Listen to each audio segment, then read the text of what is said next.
My name is Andrew Westover. I'm the Keith Haring Director of Education and Public Engagement here at the New Museum. And I join you today from the unceded land of Lenape people. And I'd like to begin by acknowledging and paying respect to the Lenape people and elders and ancestors, past, present, and future. On behalf of the New Museum, I'm glad to welcome you to tonight's panel conversation, which is entitled Feeling Beyond Touch, Language, Health, and Care in Partnering. This program is in conjunction, of course, with the artist residency, Ilya Vidrin, Everything You Do Matters, No Matter What You Do. This residency is co-organized by myself and by Emily Mello, who's the former Senior Associate Director of Education. And I will be given the honor, which I am glad for, of moderating tonight's conversation. We'll be featuring three panelists: Bonnie Wong, who is the Director of Neuropsychology Program in the Frontotemporal Disorders Unit at Massachusetts General Hospital. Thank you for bearing with me there. Mario Alberto Zambrano, who's the Associate Director of Dance at the Juilliard School, and Hyperion Çaca Yvaire, the Terran Shield and Community Conservation Co-Director for the Northeast Farmers of Color Land Trust. Programs like this are core to the New Museum's work of advancing new art and new ideas. I would particularly like to thank Education and Public Engagement staff members Austin D. Bowes and Derek Wright, as well as the entire New Museum team for their help bringing this program together. And of course, our sponsors. Thank you to the Bowery Council and the Hermione and David B. Heller, whose support makes digital initiatives happen, and our members and supporters like you. Always, we have more public programs. If you're interested in programs associated with this residency or otherwise, please check out our website at newmuseum.org. And now for tonight's program. We are thrilled again to welcome some wonderful, wonderful panelists and speakers and incredible artists in residence. And we actually will be a little bit of a different structure than normal. We will begin with a short participatory exercise led by our artist in residence. Don't worry too much, you will be staying in your seat, but it will be an opportunity for you to physically engage with this work. Then we'll watch a premiere screening of a newly completed film that will last approximately 9 minutes that demonstrates this work a bit more fulsomely. And after that, we will join with our panelists in a conversation building this forward. So with that, I will now turn it over to our artist in residence, Ilya Vidrin. Ilya?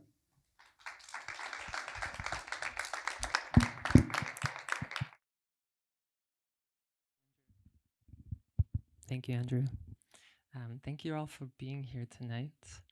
I want to begin with a little movement exercise as a way to invite you into the work, but also as a way to prime for what you're about to see.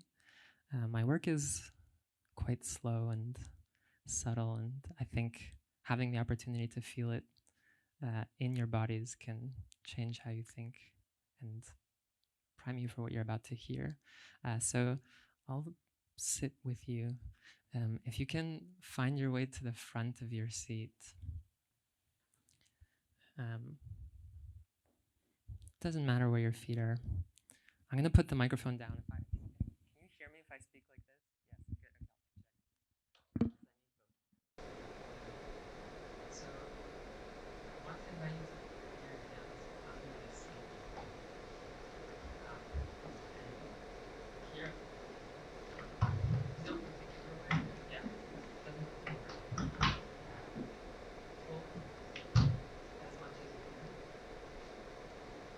Really feel that exertion and relax.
how's your NEFOC going? And my thinking plan. This is an important exercise for me because I'm starting to warm up different degrees of freedom. 1 degree of freedom, contracting and opening. It's fine. One side bending. One translating. Pitching forward. Rounding backwards. The information that you're receiving from the chair is also important, right? Because if you're really too far forward, you fall. So it requires a certain kind of sensitivity and attention from being controlled. If it's available to you and interesting to you, you can start to see where the limits of your control are. Carefully and with care. Yes. So maybe we'll make it smaller for a second. It's available to you. I want you to find it from your make some sound.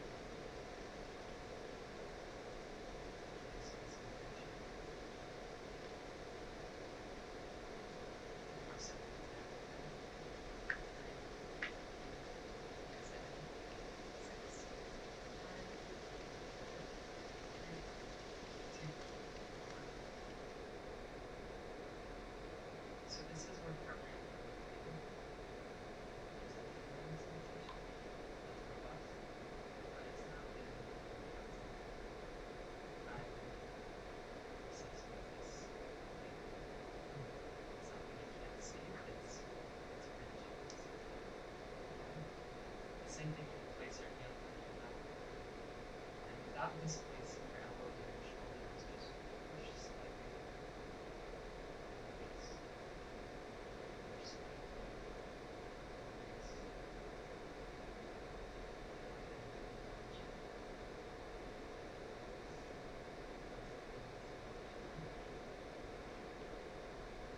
It's robust, even if it's not visible from the outside.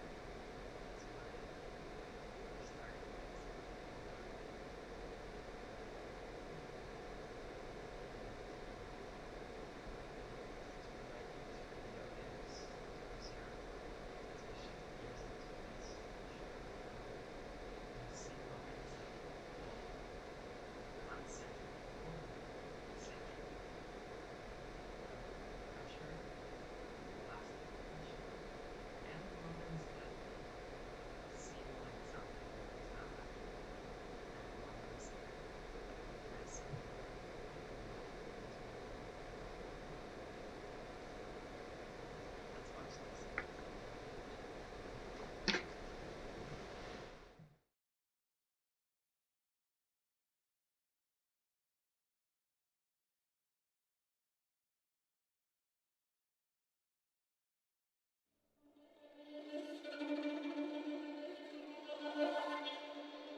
Yes, indeed. And I'll invite our panelists to come on up, please.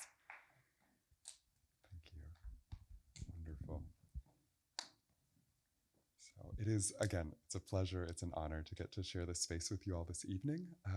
And to hear from each of you first, I thought it might be helpful to hear how each of these folks, so everyone on this panel is someone Ilya already knows, is engaged with Ilya's practice and has been for years in each case, along radically different lines, as you can see from the bios that you saw at the outset, and then also in the materials about the program.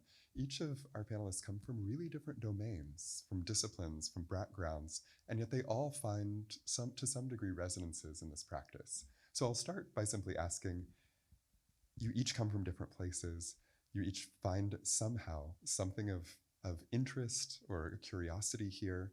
When you see partnering, as Ilya performs, describes, builds, what do you notice?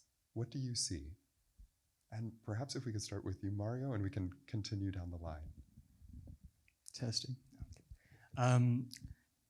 Just in reaction to the film that we just saw and knowing Ilya and his research, in particular, these last 8 minutes, what I was really drawn to after the exercise we did is coming to the realization what I appreciate about his work so much is that partnering, or to be in a partnership, is not an absolute known thing.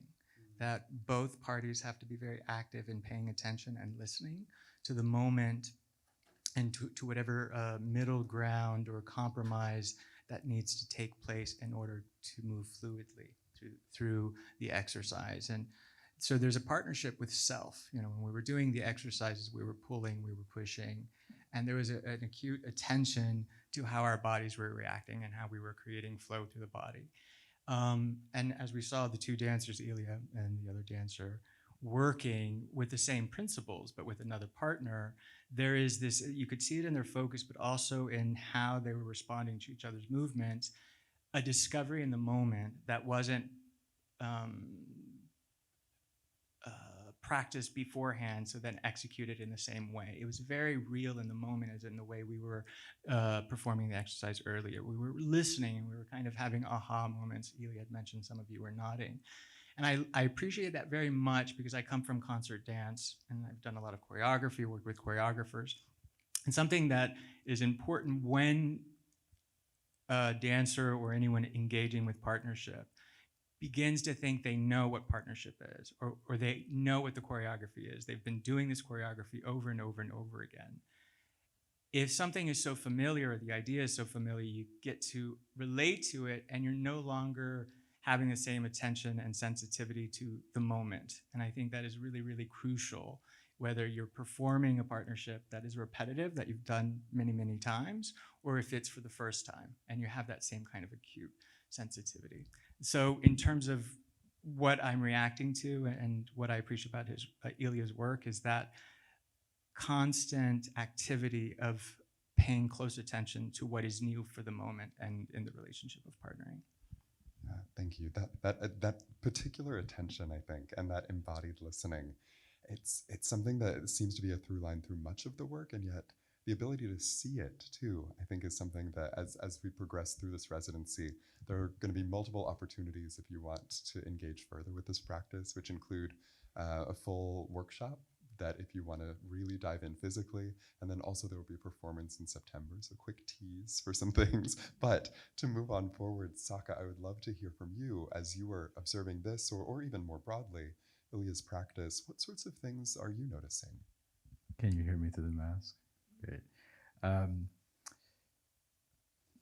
Partnering is still very new to me. I don't think that I don't come from a dance background, but what I notice in the film and what I think of whenever I conceive of partnering in any given context is the landscape behind it. So the background, the foreground,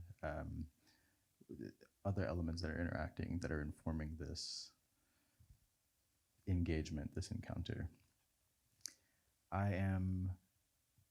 want to really refer to the film because, you know, I've seen it a few different times, but I haven't seen it so large before. And I was really taken by I immediately recognized that the presence of the back is perhaps the most uninterrupted visually piece of the human body. So it allows for a lot of projection.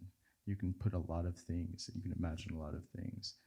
And I became conscious of the fact that, you know, I'm here to speak to this work, and to Ilya's work more broadly, but I became very conscious of the work that I'd done for the film, and then how sitting here, I was experiencing something completely new, similar to what the exercise that we all had when we were sitting with the chairs. I was experiencing something very, very new. I was having a very interesting discovery that I'm trying to, like, you know, hush right now.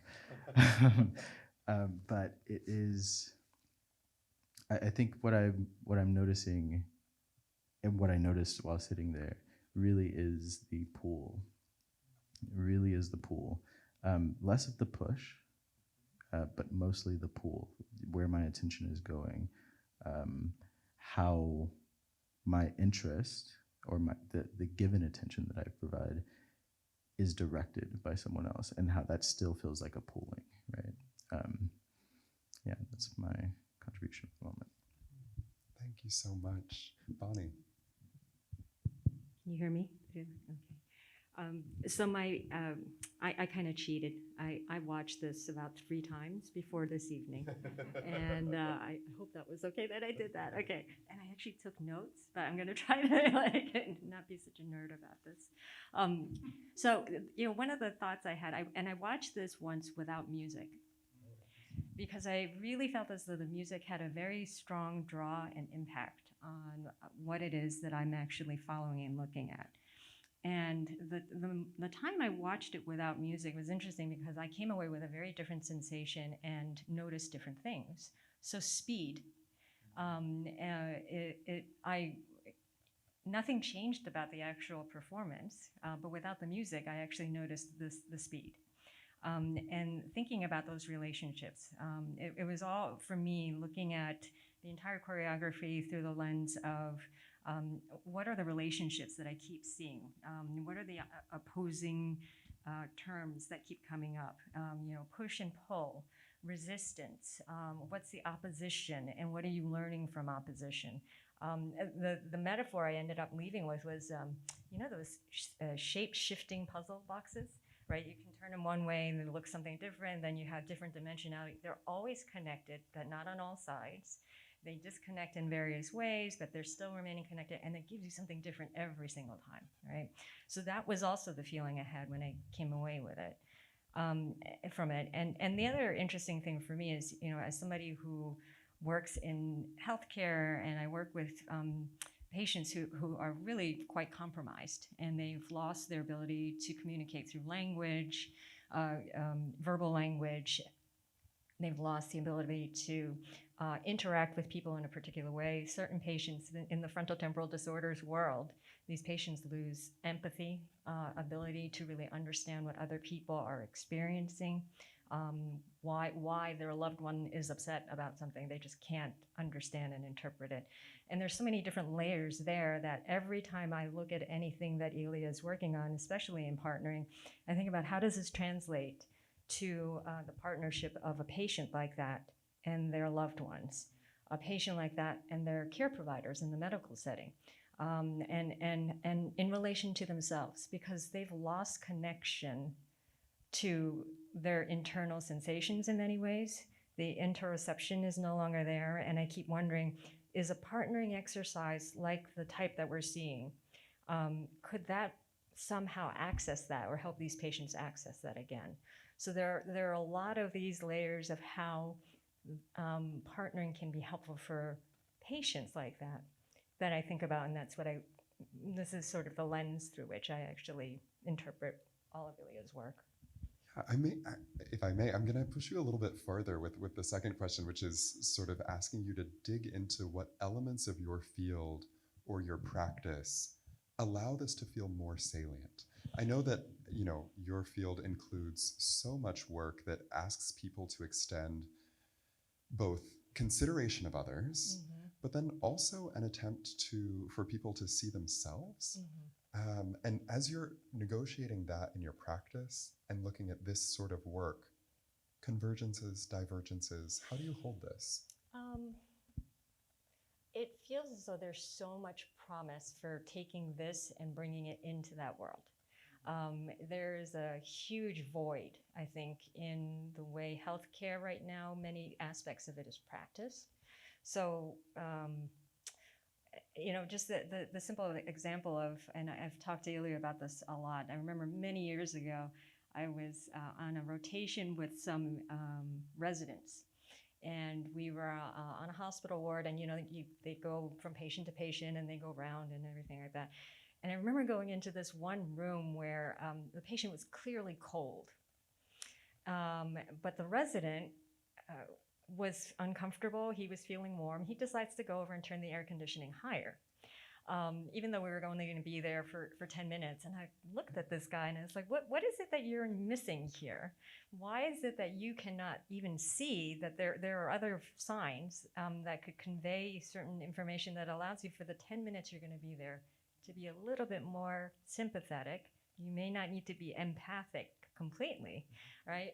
So what is it that was missing in that moment? And is that something that we can actually teach people? I still am not sure that we can teach or reteach empathic responses, and how that can be achieved. I mean, there are different ways that I've experimented with this, and I've tried really hard to see if there is a way to bring that in, to train people, and also to teach people how to level the playing field for patients, right? A patient comes to a provider with problems, and I often feel as though providers feel as though they need to know the answers. They have there's a one-upsmanship, and so this is the way I keep thinking about. There's something that's missing that they need to be taught somehow, if they can be taught through this type of practice. I don't know if that answered the question. No, it absolutely speaks to it. I think particularly in the way that you're holding the sense of there being a pedagogical element.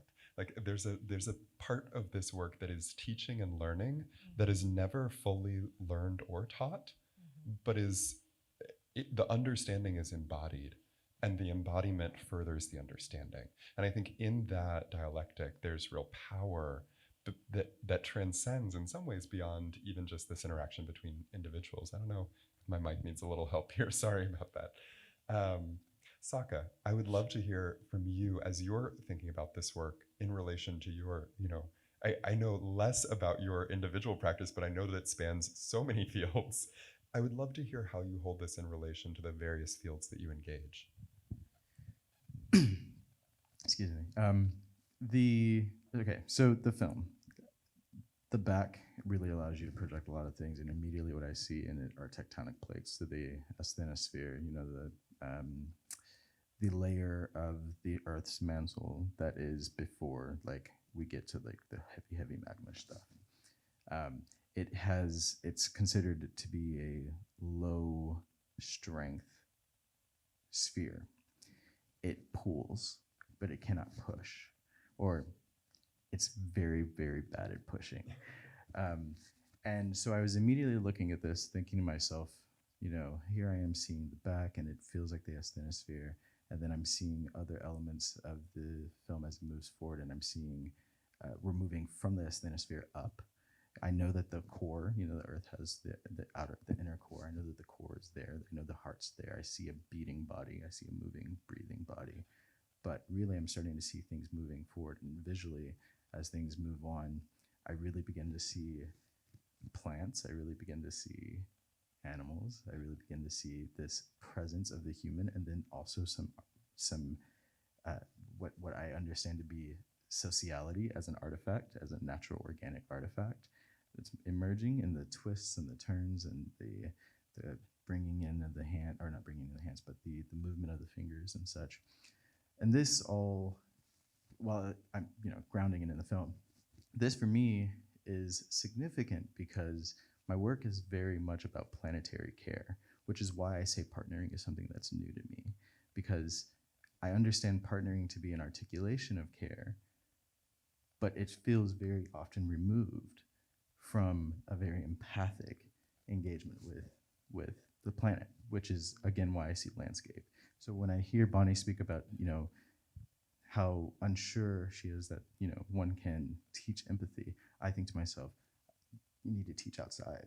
You have to be outside. You have to really be grounded so that you can observe pay attention to your attention and what is pulling your attention, what is directing your attention. In community conservation, I take a particularly different approach to it. Most times people are referring to like ecological conservation, but again, I'm referring to these practices, these sociality as an artifact of the ecology. And whenever I think about sociality and its relationship to planetary care, I'm constantly thinking about the need to reimagine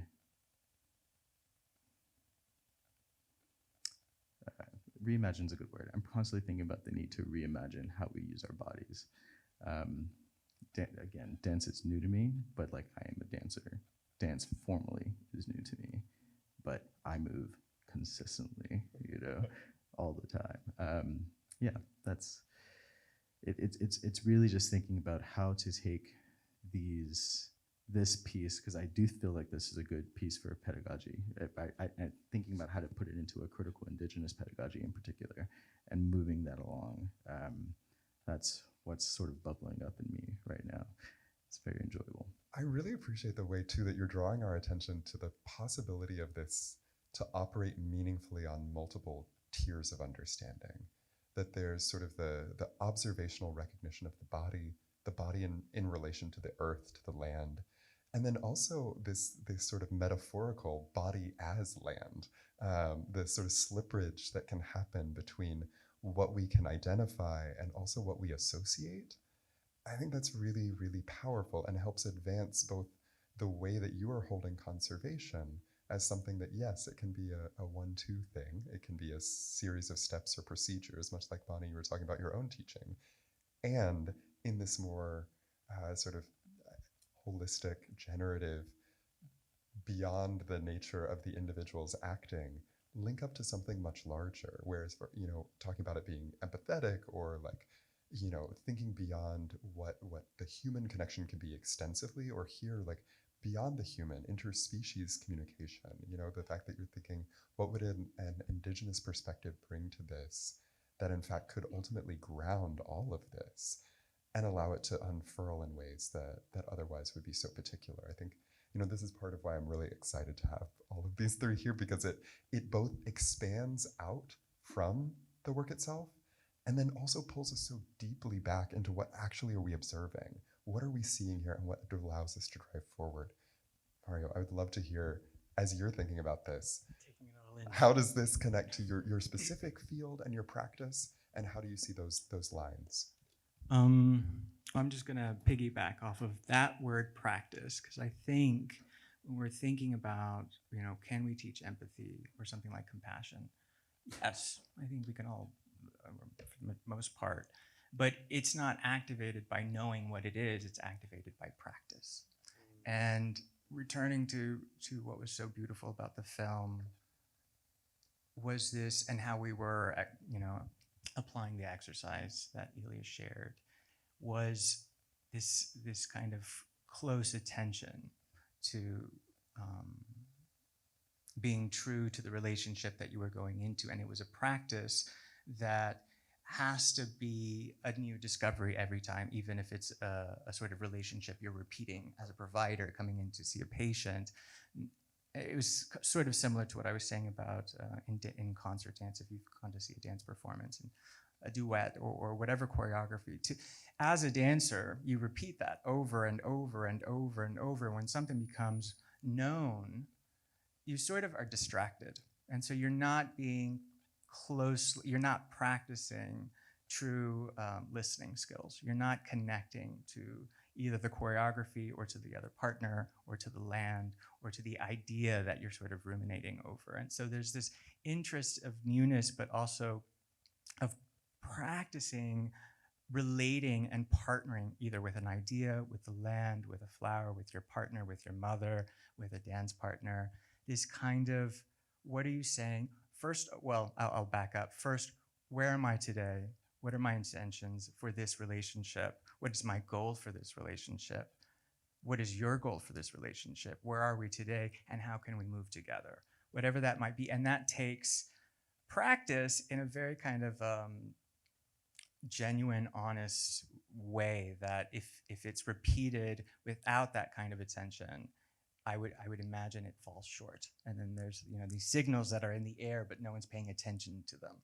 Yes, going back to the example you gave, Bonnie. So there's that response to your responses, but also what I would like to mention is that there's, like the land in Mother Nature, but also in the body, there's a physical embodied intelligence that we don't necessarily have to think about to turn on. There's a sort of inner intelligence of trying to feel the fluidity of our spine as we're pushing and pulling. There is the discovery and aha moment of rubbing our hands, activating, and then feeling a sensorial activation of tingling sensations of the tips of our fingers. What's happening? I think in moments, I'm going back to the example you gave, Bonnie, about the patient who is sort of might be perplexed at why a family member is emotional or for whatever happened. Motor skills that might arrive to a certain result or a certain goal without the patient necessarily having to think about it directly or be aware of it consciously necessarily. I think there's the possibility, but that possibility is only dependent on being a really good listener in the moment of the partnership. One thing I'm going to steal directly now from Ilya, we were talking earlier in preparation for this conversation, in trying to say, how can we begin to come at a definition for this partnering? Somatic partnering is something that we were using as a sort of short-term tether to try to pull this to words.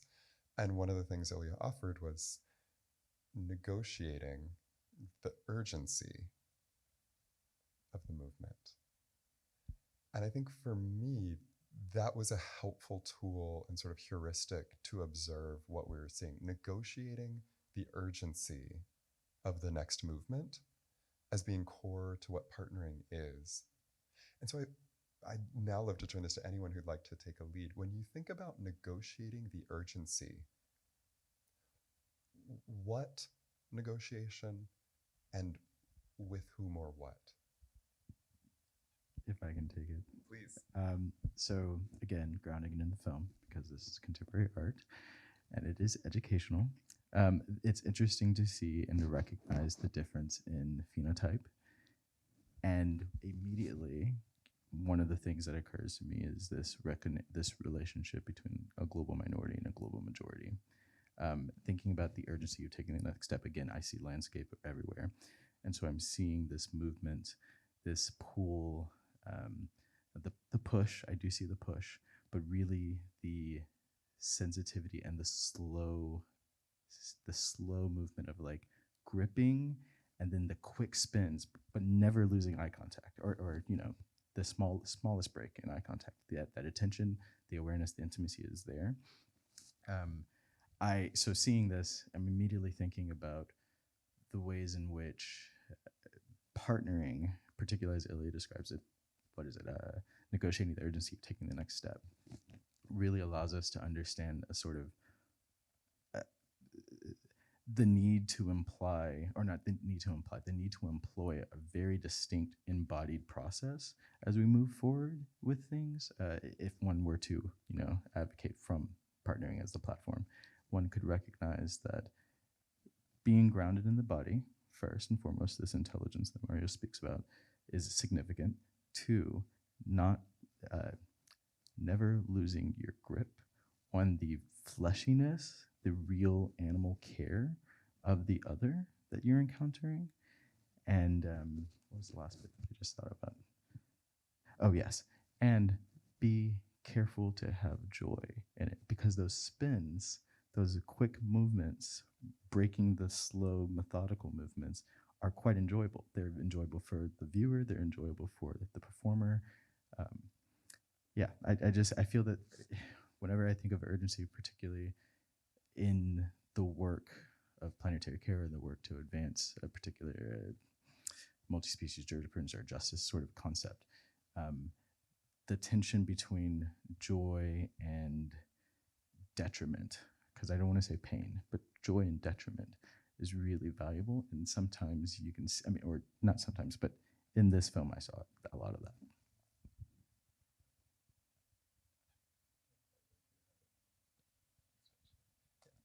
That bit about the tension that this holds too, I think is worth responding to, because, once upon a time, Ilya and I first met because we were both in graduate school looking at ethics. Doesn't mean I know anything about ethics. Don't get it twisted. But in that, it was really interesting to hear how this tension that shows up is something that partnering asks people to attend to, and it also seeks to advance within the tension. Rather than tension being something we push aside, tension being something we subsume, or tension being something we wholeheartedly uplift, it just becomes the fabric of the process. And so maybe if any of you want to speak a bit towards how you see tension in this work, or conversely, how that negotiating tension shows up in your interest in this work. One of the first thoughts that I had in hearing the definition of negotiating, that's the word I got caught on, right? It's a negotiation. And the thing that I kept seeing as I was watching the choreography is that there's a constant conversation that's happening, right?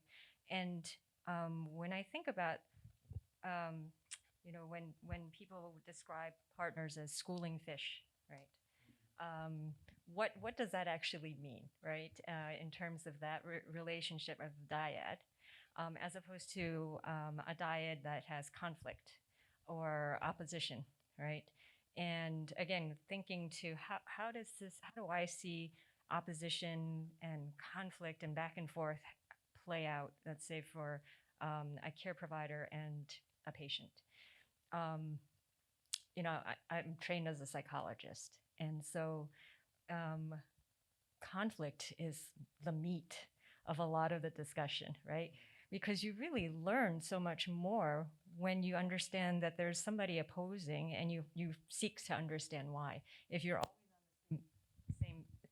on the same page, there's, you don't deviate from the way you normally think, and you don't necessarily learn about what does opposition bring into the conversation.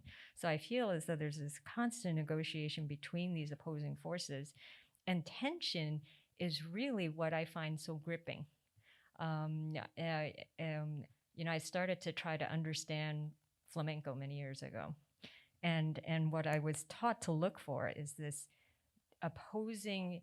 You're going in one direction while your body is contorted and going in opposite, and there's something about that tension that really grabs you, right? The intention is there, but the body's going somewhere else.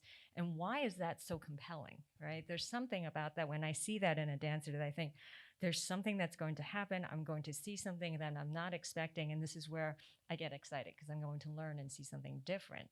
So I think that's what tension brings up for me, and I think also. It brings me back to when I feel good with a healthcare provider. Is it somebody who just knows and says yes to everything and is going to go along with whatever it is that we're talking about? Or is it somebody who actually wants to listen and go back and forth and work with me to try to understand why I'm having a problem? Is this person comfortable with that ambiguity and not knowing? Do they always have to have the answers right then and there? And what does that actually mean? I would prefer to be with somebody who's willing to go on the journey with me a little bit and say, oh, okay, well, I don't have all the answers. I love it when they say that, right? I don't like it when they just sort of, this is what it is, when they really don't know, right? I don't have confidence in that. And so I think ambiguity, having this back and forth, is really what allows people to grow and to understand what they're interacting with, whether it's a person, the earth, anybody, anything that your own body. I think that tension is where I feel like you've learned the most. Mario, how does that connect with your own understanding? Thinking about limitations or tension, if we think of a limitation that can create tension in the body, if you know the exercise, I just keep referring to this wonderful exercise you gave. We were limited to being seated, and we're limited to only using. And within that was a very genuine experience for how we were relating to our body. And that kind of practice that excels over years, and we're always genuine and kind of focused, it can, you know, going back to either a tango, two dancers dancing tango who have practiced many years with this very genuine attention to each other, with these limitations of the form, but within that limitation, where can we find the freedom? And I think there's a really beautiful, I don't know what the goal is, but the goal of finding that enriching moment of discovery, but also of heightened artfulness. And there's always a reference to fluidity. As we watch the film, we've been talking about fluidity. And if we're thinking about tension and fluidity, if we think of a river, a raft, water has a lot of tension. It's never openly free. And for dance specifically, this exercise could have been taken like a kind of an improv task. So you're giving limitations, and how much can you move your body or your spine with these limitations? That is a kind of practice that I think is helpful in realizing how you can grow within what feels very limited, or is creating too much tension that you cannot move, but actually within that, there's a lot of movement. Yeah, that node between tension and freedom, I think, is part of what ultimately drives my interest in this work, frankly. And I'll hold my own bit. I would love to hear, Saka, as you're thinking. I know, let me just toss a huge ball in your lap. But I think in your own work, what I perceive from the very outside is a very keen attention to where are possibilities for liberation, for whom, to what extent. And I'd be interested to hear, as you're thinking about this, between tension and liberation, tension of liberation, how do you hold those sorts of containers? Conflict is great. Conflict is really, really good. It is enlivening, and I think for me, paying attention to limitation as a not just a concept but an experience, and then the burst or the slice or the consumption of liberation. You know, because liberation comes in many different forms. Or it is initiated through many different means. I actually forgot what I was going to say. The thing that I really, I don't know, the thing that I was sitting with is the need to, this isn't me forgetting, this is me actually not knowing how to say these things. Yes, the need to recognize that when it comes to conflict, if conflict is life-affirming, then there's maybe not an ethic or morality, but there's something there that says, that pulls again, you know? There's something that pulls. And so in my work in particular, all that I keep looking for are these moments where, or these, not just cracks, but maybe like these edges, you know, and I mean edges truly in terms of the sharpening edge, these edges where one can slice themselves briefly, accidentally, and encounter like, oh, like I felt that, I really felt that, you know? And what do I do with that feeling? It reminds me a lot of breath, right? You know, like I often have, I think I've shared this with Ilya at one time, but, you know, I think that as a cosmo-ecological being, you know, cosmo-ecological, you're breathing chaos. You aren't just breathing air. You're conscious that there's so much going on. And for a brief moment in time, when you inhale, you have you hold that in your body, and you have the opportunity to do something with that, right? And so, like, if it's life-affirming, maybe, you know, you should play with that, right? If it's not life-affirming, if you're conscious of that, maybe it doesn't lead to liberation. You know, the title of this panel, Language, Health, and Care in Partnering, I think this conversation has done a really lovely job of pulling each of those to the fore and recognizing how even when there's tension or disagreements between those as guiding principles, they can still live and work alongside one another when people are invested in the partnering. And I think that's part of what I think holding forward from the film, from the practice, I would love for us to be able to take. I want to also open this up now in case anyone has questions, would like to ask, would like to consider. Just if you could raise your hand and we'll get a mic your direction.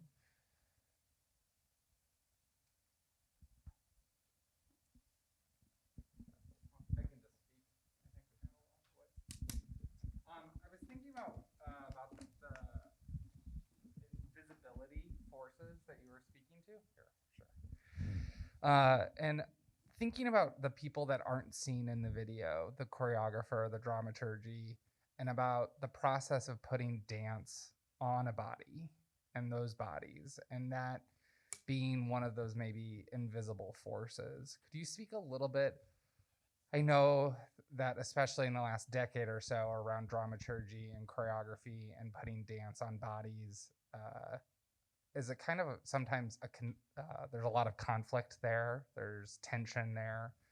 Could you speak about like kind of the present day and how your practice, Ilya, is like maybe disrupting it or a new way or a new approach to those kind of entrenched practices of choreography and dramaturgy with dancers? I don't think I'm doing something new, so I'll start there. I think a lot of my work draws on existing practices. I trained in ballet, I trained in ballroom, I trained in flamenco and in tango and contact improvisation, and something I noticed in communities of practice was sometimes very absolute thinking. Well, this is the right way to do this. And I would find myself sort of as a permeable membrane moving through these communities, wanting to learn and not wanting to become entrenched, and thinking, we were discussing this a little bit earlier, the concept of line in the body in some ways is invisible, right? We can make a line, I can soften the line, but there's still contours of my arm, and who's to say that this is right and this is wrong, or the opposite? And in that way, choreographically, so it is my choreography, but it's also improvisation. So the film builds on one of the partnering studies that I constructed during my PhD, and part of it was thinking about how to create a constraint for conflict that is generative. The two studies, there's three actually. One is over under, where you see us turning each other over and under. One is levering, where we're moving through a pull, and one is swaying, where we're moving through a push. And the process of doing the choreography comes from rehearsal, comes from repetition. It's a warm-up. And I found myself as a young dancer, that was all I wanted to do. I didn't want to go on stage. As soon as things became set, I actually lost interest completely. I didn't want, I have a hard time doing what I'm told. I have a voice in my head that says no when someone tells me what to do. So trying to find choreography that is compelling enough to do, there's an invisibility there, I think, because there's a relationship that is, on the one hand, prescriptive. This is the beginning, this is the middle, this is the end. But what happens in between is still alive.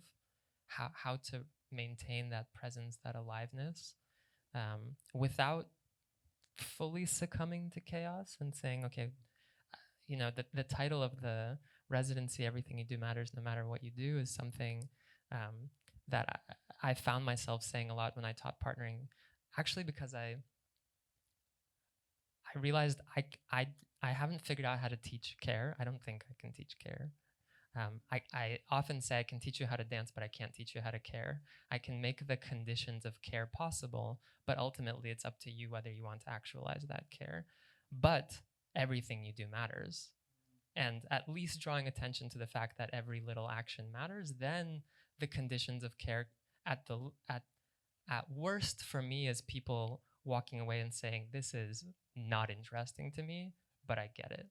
As opposed to, I don't get what's happening and I'm not interested and I'm just gonna walk away. Would be sad.